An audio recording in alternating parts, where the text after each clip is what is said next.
In the midst of a global crisis and pandemic, Death Stranding teaches us the importance of being connected. The game is finally available on PC, and we relived the journey to bring you this video review of a game that is even more relevant today. My name is Paulo, and I will tell you everything about it. I played Death Stranding for the first time on its release for PlayStation 4. At the time, I was amazed by the openness of its world, by how it was able to keep us engaged without falling into the classic pitfalls of similar games. It wasn't a sandbox or an RPG, but an adventure that took hiking as its main mechanic. Today, after experiencing the PC version, my opinion remains unchanged. In fact, I'm very surprised by the game's relevance during a pandemic and a global crisis. Death Stranding tells us about the importance of being connected. Sam Porter Bridges' story is more germane than ever before, and there is no better option than playing it on the PC.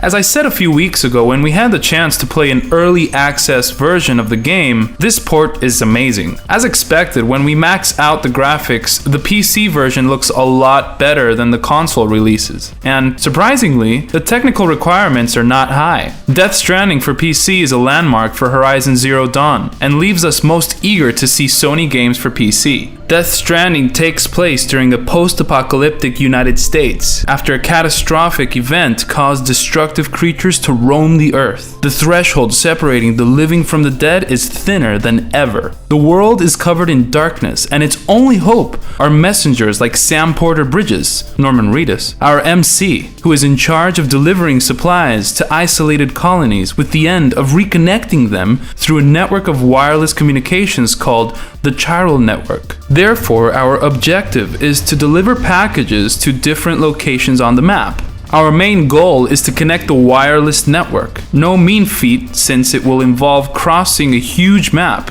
which is striking both due to the hostilities as well as its beauty. We will meet all sorts of characters and remain ever surprised by the packages. If you thought the delivery life was easy, you couldn't be farther from the truth. Sam works as a messenger because he has a special ability that allows him to sense BTs, creatures from another world that project themselves to our own and can cause catastrophes if we engage them in combat. People don't leave their homes because outside is a wasteland, one that is hard to face and that we'll have to learn to conquer. One of the main issues is precipitation, be it rain or snow, which is deadly to humans and our cargo.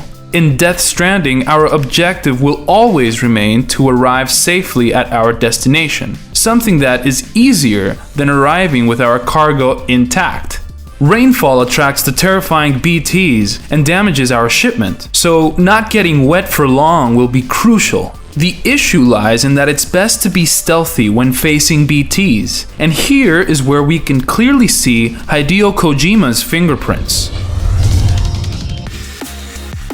The Japanese creative was never one to design traditional action games, and he has a unique perspective on science fiction, more poetic than anything else, towing the thin line between utopic and dystopic. In Death Stranding, we have shootouts, epic boss fights, stealthiness, and blood-freezing moments, almost as if we were playing a survival horror game.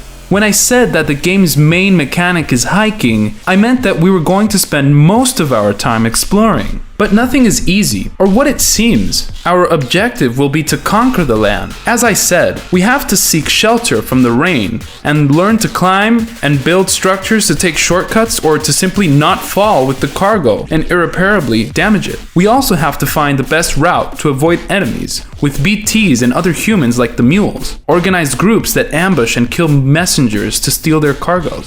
Sam doesn't undergo this journey on his own. He is joined by Bibi, a baby with an unbelievable origin that is connected to our character with an umbilical cord. This adorable baby is who will help us detect BTs when we are out roaming the wasteland. We connect in several ways to him. We have to be mindful of his distress, as he gets upset by any blows or hostile situation. If it reaches zero, Bibi will have a breakdown, and he won't have his support to meet supernatural threats. Going back to the exploration, it must be made clear that Death Stranding is not a walking simulator. It's a relaxing adventure that invites you to traverse an extremely open world. It takes us by the hand and offers a huge array of possibilities. And while I enjoyed hiking the most, going at my own pace and stopping to rest every now and then, listening to the rain hit the shelter, there are other options as well. There are vehicles with a motorbike taking center stage, and structures we can build to ease our journey. Death Stranding's magic is in the freedom it gives us to conquer ground and the way we interact with other players.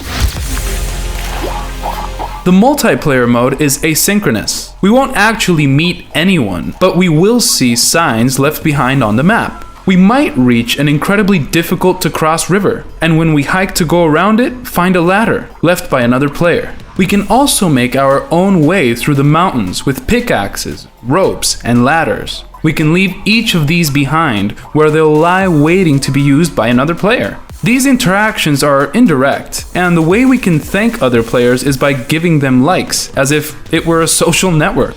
Death Stranding keeps count of the likes we receive, and helping other people, however minor the aid, is incredibly satisfying. There are structures like highways and zip lines that connect huge areas and are crucial to move forwards quickly. We also have a floating carrier to transport cargo that looks like the skateboard from Back to the Future, and a set of exoskeletons that let us move faster and carry more weight. What follows is an extremely long journey, around 50 to 60 hours, where we will meet deeply human characters like Fragile, Leia Seydoux, or Mama, Margaret Qualley. They may seem like cliches, but they hide their own personal stories that we can empathize with, and that surprises us in a way very similar to Metal Gear.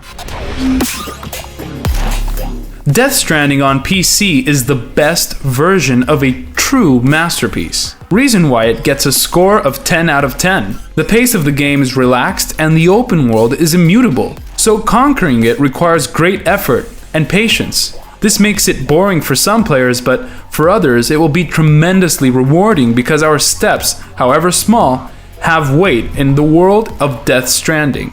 If you enjoyed the video, give it a thumbs up, subscribe to our channel, and don't forget to turn on notifications. Follow us on social media and visit www.malditosnerds.com to stay up to date with the latest video game news. Thanks for joining us, and see you next time!